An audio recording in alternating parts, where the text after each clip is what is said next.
একটা ওমর দরকার। কয়জন দরকার? কয়জন দরকার? এই পুরা উম্মাহ, মুসলিম উম্মার মধ্যে ওনার পজিশন নাম্বার 3। ওমর ফারুকের পজিশন নাম্বার 1 নাম্বার পজিশন বিশ্বনবী সাল্লাল্লাহু আলাইহি ওয়াসাল্লাম। দ্বিতীয় position Abu Bakr. 3 number position সুবহানাল্লাহ পড়বেন না? আশরাতুল মুবাশশিরিন বিল জান্নাহ, জান্নাতের সুসংবাদ প্রাপ্ত অনেক সাহাবার কথা হাদিসে পাওয়া যায়, কিন্তু এক হাদিসে আল্লাহ রাসূল সাল্লাল্লাহু আলাইহি ওয়াসাল্লাম 10 জন সাহাবীর কথা বলেছেন। ওই 10 জনের ভেতরে সাইয়েদনা ওমর ফারুক আছে না নাই? আবার ওমর ফারুক ছিলেন বিশ্বনবীর শ্বশুর। সাইয়েদনা ওমর ফারুকের কন্যা হাফসা রাদিয়াল্লাহু তাআলা আনহাকে বিশ্বনবী বিয়ে করে ওমর ফারুকের জামাই হয়েছে, আর ওমর ফারুককে বিশ্বনবী শ্বশুর বানিয়েছে। সুবহানাল্লাহ পড়েন। আগে জানতেন এটা? ওমর ফারুক রাদিয়াল্লাহু তাআলা আনহু যে বিশ্বনবীর শ্বশুর ছিল, এটা আজকে প্রথম জানলেন। কে কে দেখি?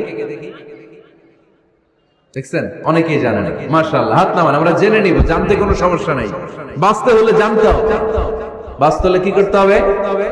জানতে হবে। 4 জন খলিফার 2 জন হচ্ছে বিশ্বনবীর মেয়ের জামাই, বাকি 2 জন হচ্ছে বিশ্বনবীর শ্বশুর। সাইয়েদনা উসমান রাদিয়াল্লাহু তাআলা আনহুর কাছে বিশ্বনবী সাল্লাল্লাহু আলাইহি ওয়াসাল্লাম 2 কন্যাকে বিয়ে দিয়েছে। বিশ্বনবী সাল্লাল্লাহু আলাইহি ওয়াসাল্লামের মোট কন্যা 4 জন। কয়জন? বড় মেয়ের নাম যায়েনব রাদিয়াল্লাহু তাআলা আনহা, ওনার স্বামীর নাম ছিল আবুল আস ইবনে রাবি'। তারপরের মেয়ের নাম হচ্ছে উম্মে কুলসুম, ওনাকে বিয়ে দিয়েছিলেন বিশ্বনবী সাইয়েদনা ওসমান রাদিয়াল্লাহু তাআলা আনহুর সাথে। উম্মে কুলসুম রাদিয়াল্লাহু তাআলা আনহার ইন্তেকালের পরে আরেক মেয়ে রুকাইয়াকে বিশ্বনবী সাইয়েদনা ওসমানের কাছে আবার বিয়ে দিয়ে দিলেন। সুবহানাল্লাহ পড়েন।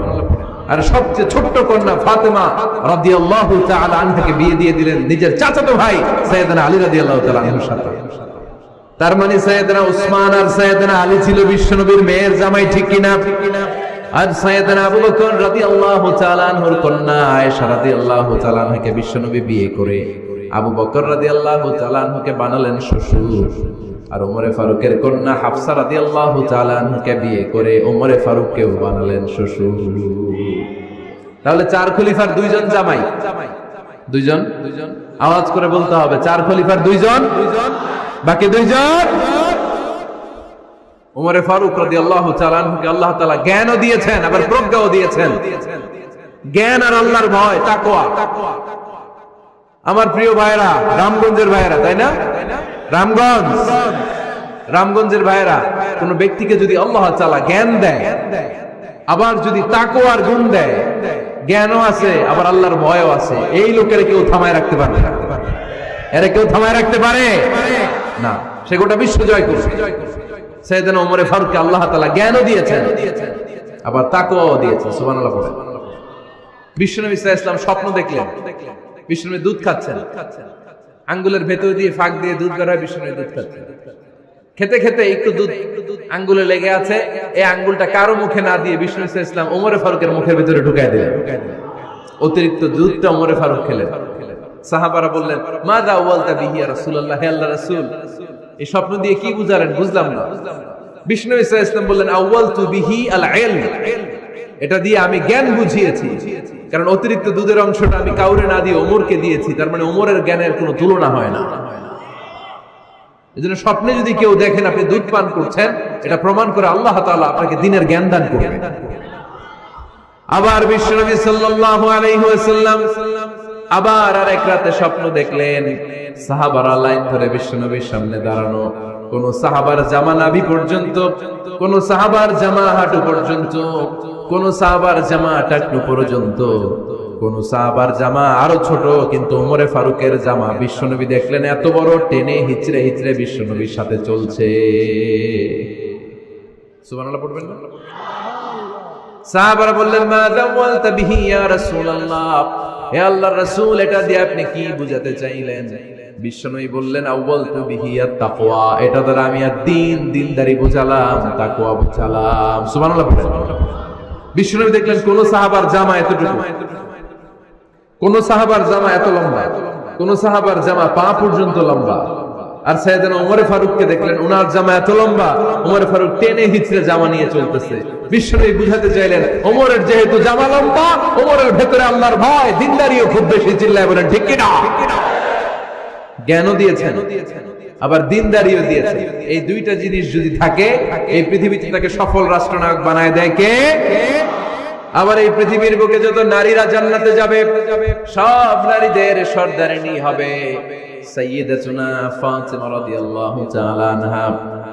এই দুনিয়াতে যত যুবকরা জান্নাতে যাবে, তাদের সর্দার হবে সাইয়েদনা হাসান আর হুসাইন রাদিয়াল্লাহু তাআলা আনহুমা। আর এই দুনিয়ার বুকে যত বয়স্ক মানুষেরা জান্নাতে ঢুকবে, তাদের নেতৃত্ব দিবেন সাইয়েদনা আবু বকর আর সাইয়েদনা উমর। বয়স্ক যারা আছেন, আপনাদের নেতৃত্ব দিবে কে? হ্যাঁ, একজন কয় আল্লাহ। না, আল্লাহ তো তোমার জান্নাত দিবে, তোমার জান্নাতে নিয়ে যাবে কে? সাইয়েদনা আবু বকর, সাইয়েদনা উমর। আর ইয়াং যারা তোমরা এসেছো, তোমরা যখন জান্নাতে ঢুকবে, তোমাদের লিডারশিপ নিবে কে? হাসান আর হুসাইন রাদিয়াল্লাহু তাআলা আনহুমা। আর নারীরা যারা জান্নাতে প্রবেশ করবে, এই নারীদের নেতৃত্ব দিবে বিশ্বনবীর কলিজার টুকরা, নয়নের বুটুলি সাইয়্যিদাতুনা ফাতিমা রাদিয়াল্লাহু তাআলা। সুবহানাল্লাহ পড়বেন না? উমরে Farooq, the super hero of Muslim ummah. আমরা কাদেরকে সুপার হিরো বানায় রাখছি আমরা জানি না। এই নায়ক নায়িকা, গায়ক গায়িকা, মডেলরা, চোখ ধাঁধানো গ্ল্যামার নিয়ে যারা চলে, এরা আমাদের মডেল নয়। আমাদের মডেল সাইয়েদনা উমরে ফারুক। ঠিক কিনা? ঠিক কিনা? উমরে ফারুক মসজিদে নববীর খতিব, খুতবা দিচ্ছেন। আপনারা কথা শুনতেছেন? কষ্ট হচ্ছে? কষ্ট হচ্ছে কার কার দেখি?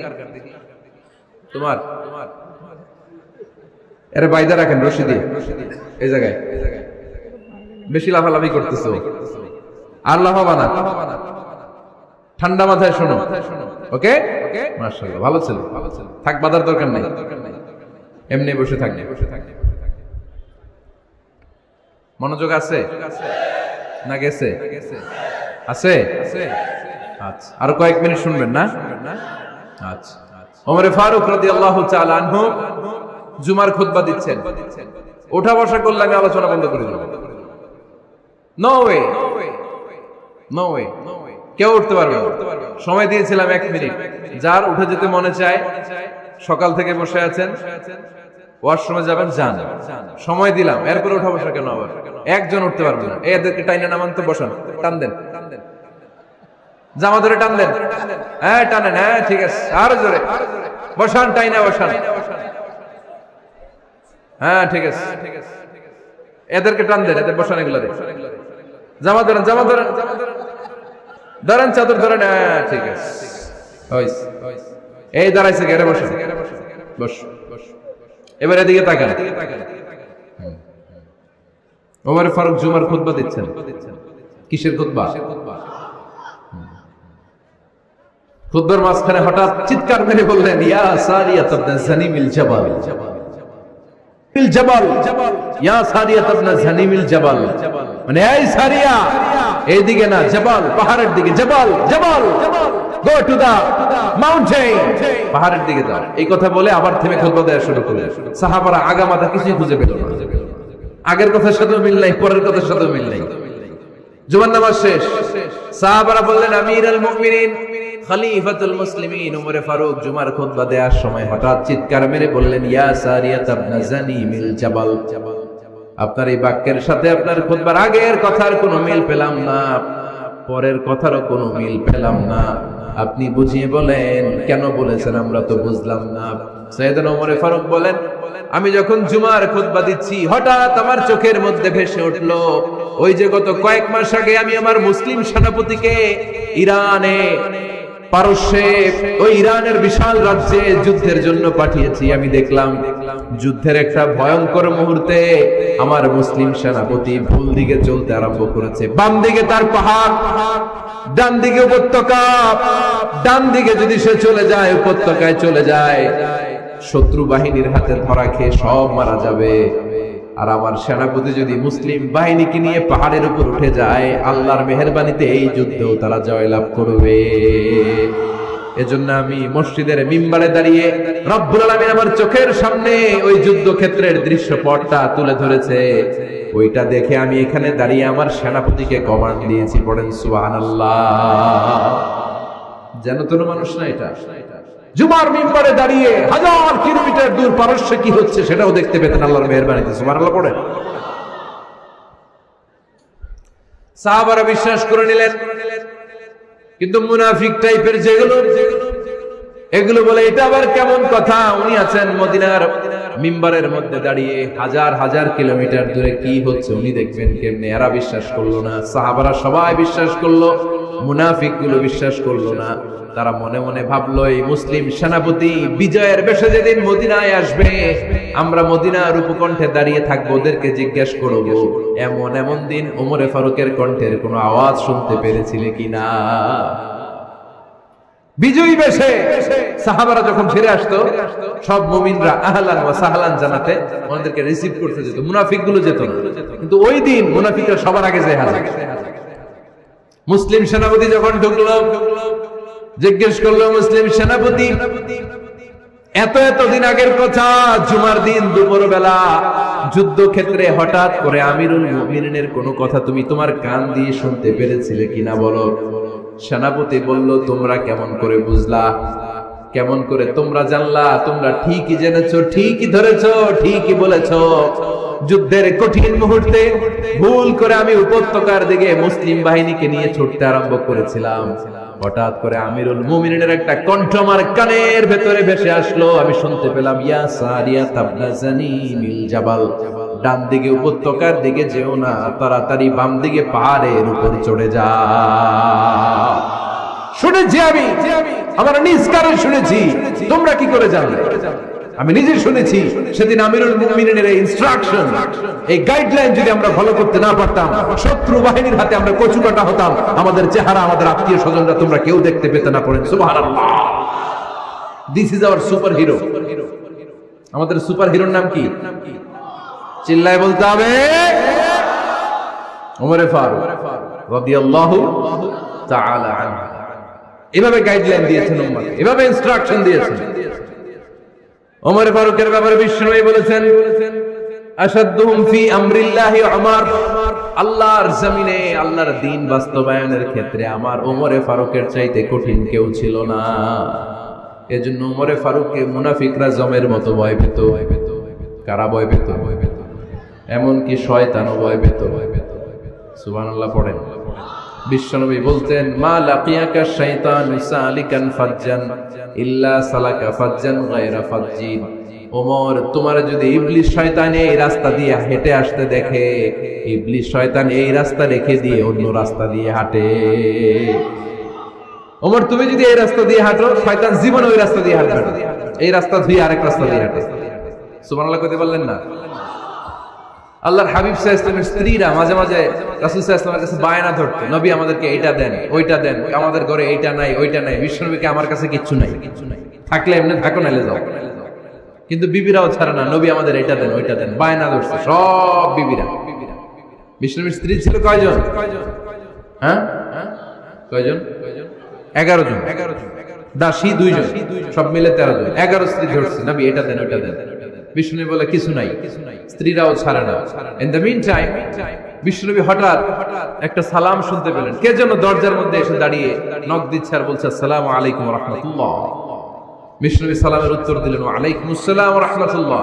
আর বিষ্ণুনবী বুঝতে পেলেন এটা সাইয়েদনা ওমরে ফারুকের কণ্ঠ। কার কণ্ঠ? সালামের উত্তর দিয়ে বিবিদের দিকে তাকায় দেখে একটা বিবিও নাই, সব অন্দরমহলে দৌড়। সুবহানাল্লাহ কইবেন না? এটারে ভয়ের কারণে দৌড়, এটা বলে না, শ্রদ্ধার কারণে, তার হাইবাতের কারণে। হাইবাত, পার্সোনালিটি, এটাকে বলে হাইবাত ওমর। ওমরে ফারুকের হাইবাত, পার্সোনালিটি এত স্ট্রং ছিল, ওনাকে দেখলেই মানুষ ভয় পেত, ইসলামের জন্য ভয়। সুবহানাল্লাহ পড়তে হবে। বিশ্বনবীর কলিজার টুকরা স্ত্রী আম্মা জান আয়েশা রাদিয়াল্লাহু তাআলা আনহা, উনি নিজে ওমরে ফারুককে ভয় পেতেন, নিজেও ভয় পেতেন। মাঝে মাঝে বিশ্বনবীর সাথে ঝগড়া হয়ে গেলে, মধুর ঝগড়া, ভালোবাসার ঝগড়া যদি হয়ে যেত, বিশ্বনবী বলতেন, আয়েশা চলো মিটমাট করে ফেলো, ঝগড়া করার কয়দিন থাকো, চলো মিটমাট করি। তো মিটমাট করার জন্য রাজি আছো? আম্মা জান আয়েশা বলতেন, হ্যাঁ রাজি আছি। তো কারে আনা যায়? ওমর রে ডেকে আনি মিটমাট করার জন্য। আয়েশা রাদিয়াল্লাহু তাআলা আনহা বলে, ওরে বাপ রে বাপ, ওমর না, ওমর খালিজ, ওমরে ফারুকের ভয় লাগে আমার। সুবহানাল্লাহ কইবেন না? বিশ্বনবী যখন বলতেন আয়েশা তাহলে তোমার আব্বুকে ডেকে আনি, আম্মা জান আয়েশা বলতেন ঠিক আছে আব্বুকে ডেকে নিয়ে আসেন। আবু বকর রাদিয়াল্লাহু তাআলা আনহুরে ডেকে নিয়ে আসেন। আমার আব্বুর মতো নরম দিলের মানুষ আমি জীবনে দেখি নাই। আবু বকর রাদিয়াল্লাহু তাআলা খুব নরম দিলের লোক ছিলেন, তার বিপরীতে ওমর ফারুক ছিলেন খুব কঠিন মেজাজের। দুইটাই লাগে, কথা কন, নরমও যেমন লাগে গরমও লাগে। নরম গরমের সমন্বয় দরকার আছে না নেই? আর সুপার হিরো ওমর ফারুক রাদিয়াল্লাহু তাআলা আনহু। আমরা যাদের আমাদের ছোট্ট বাচ্চা আছে, ঘরে 2 বছর 3 বছরের শিশু আছেন আমাদের, রাতের বেলা দেখবেন খেতে চায় না, খালি মায়ের জ্বালায়। তো মা তখন বলে এই খাও নাইলে ভূত আসবে, ওই যে বিড়াল আসবে, বাঘ আসবে, ভাল্লুক আসবে, এগুলো বলে না? এগুলো বলে ভুলিয়ে বালিয়ে বাচ্চাকে ভয় দেখে খাওয়াতে চায়। লক্ষ্মীপুরে আপনারা কিসের ভয় দেখান? হ্যাঁ, ভূতের। কিসের কিসের? বাঘের, কালা বিলাই, কালাসান। আচ্ছা, তো এই যে বাঘ আসবে, ভাল্লুক আসবে, এই তাড়াতাড়ি খাও, বাঘ আসবে। বাঘের কথা শুনলে বাচ্চারা খেয়ে ফেলে ভয়ে, এই ভূত আসলে ভূত, তাড়াতাড়ি খা, না খাইলে ভূতে ধরবে, তো খা, সাথে সাথে খায়। মদিনাতে যখন ওমর ফারুক রাদিয়াল্লাহু তাআলা আনহু মদিনার খলিফা, তখন মদিনার বাচ্চারাও মাদেরকে এরকম জ্বালাতো, খেতে চাইতো না। মায়েরা খাবার নিয়ে বাচ্চাদের পেছনে ঘুরতো। তখন মদিনার মায়েরা বাচ্চাদেরকে বলতো তাড়াতাড়ি খাও, হা হুয়া ইয়াতি ওমর, হুয়া ওমর, তাড়াতাড়ি খাও, ওই যে ওমর আসতেছে, ওমর আসতেছে শুনলেই বাচ্চারা তাড়াতাড়ি খেয়ে ফেলতো, বাঘের মতো ভয় পেত। চিল্লায় পড়েন আল্লাহু আকবার। মুসলিম ইতিহাসে প্রথম চিফ জাস্টিস আবু বকর রাদিয়াল্লাহু তাআলা আনহু যখন খলিফা, চিফ জাস্টিস বানাই দিয়েছেন ওমর ফারুককে। সর্বপ্রথম কোরআন সংকলনের পরামর্শ দিয়েছেন সাইয়েদনা ওমর ফারুক। এই যে কোরআন 114 সূরা 30 পারা, আগে কি এরকম ছিল? কথা কন না কেন? আগে গাছের পাতায় লেখা ছিল, পশুর চামড়ায় লেখা ছিল, ওটের হাড্ডির মধ্যে লেখা ছিল কোরআন। এভাবে যখন হাফেজে কোরআন সাহাবারা শহীদ হতে আরম্ভ করলো, এক যুদ্ধে টানা 70 জন হাফেজে কোরআন সাহাবা নিহত হলেন, শহীদ হলেন। ওমর ফারুক তখন আবু বকর রাদিয়াল্লাহু তাআলা আনহুর কাছে যেয়ে বললেন, আবু বকর আপনি কোরআন জমা করেন, সব কোরআনের কপিগুলো একসাথে করে এরকম একটা কোরআন করেন। আবু বকর বললেন, না, আমার নবী যেটা করেন আমি এটা করতে পারি না। কিন্তু ওমর ফারুক ছাড়েন, আর এটা করেন, করলে ভালো হবে, গোটা মুসলিম উম্মাহ উপকৃত হবে। বারবার বারবার বারবার সাইয়েদনা আবু বকর রাদিয়াল্লাহু তাআলা আনহুকে এত জোরাজুরি করতেছিলেন, অবশেষে আবু বকর রাদিয়াল্লাহু তাআলা আনহু বললেন, ওমর ফারুকের জোরাজুরিতে এই কাজের জন্য আল্লাহ তাআলা আমার হৃদয়টারে খুলে দিলেন।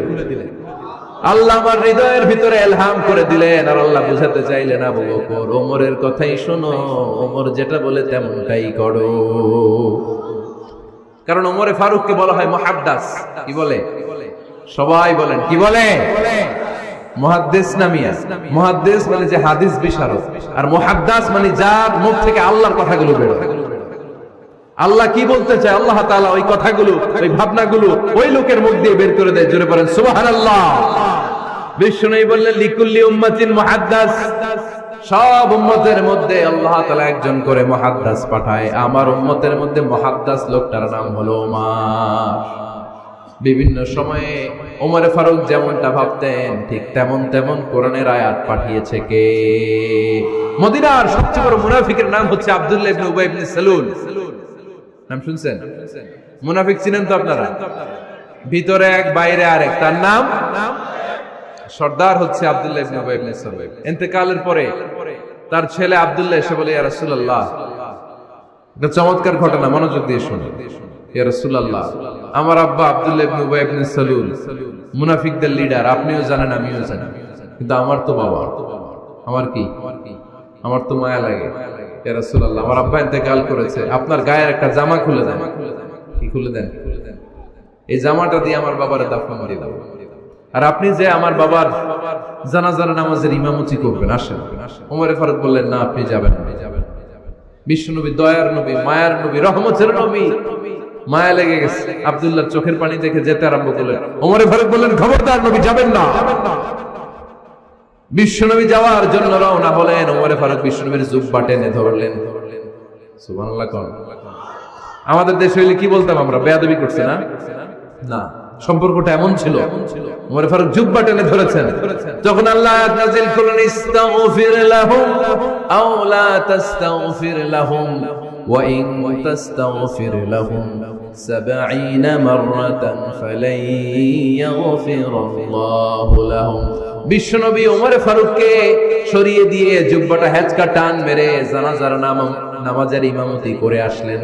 আসার সাথে সাথে ওমর ফারুকের পক্ষে আল্লাহ আয়াত নাযিল করলেন, নবী ইস্তাগফির লাহুম আও লা তাস্তাগফির লাহুম, আপনি মুনাফিক সর্দারের জন্য ক্ষমা চান কিংবা না চান, জুব্বা দেন কিংবা কাঁদেন, যাই করেন না কেন, 70 বার যদি এই মুনাফিক সর্দারের জন্য আপনি ক্ষমা চান, আমি আল্লাহ আপনার এই দোয়া কবুল করব না।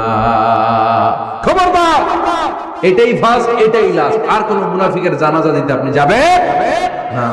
ওমর ফারুকের পক্ষে করোনার আয়াত নাযিল করেছে কে? ওইরকম ওমর আমাদের কয়টা লাগবে? চিল্লায় বলতে হবে কয়টা? কারণ সাইয়েদনা ওমর ফারুক আমাদের অনুপ্রেরণা, সাইয়েদনা আবু বকর আমাদের অনুপ্রেরণা, হামজা আমাদের অনুপ্রেরণা, সাইয়েদনা বেলাল ইবনে রাবাহ আমাদের অনুপ্রেরণা। নায়ক নায়িকা, গায়ক গায়িকা আমাদের অনুপ্রেরণা নয়। এজন্য আমরা সাহাবীদের জীবনী পড়ি। রাজি আছেন? হাত তুলে আল্লাহর দেখান, আওয়াজ করে বলেন আল্লাহ, আরো জোরে বলেন আল্লাহ।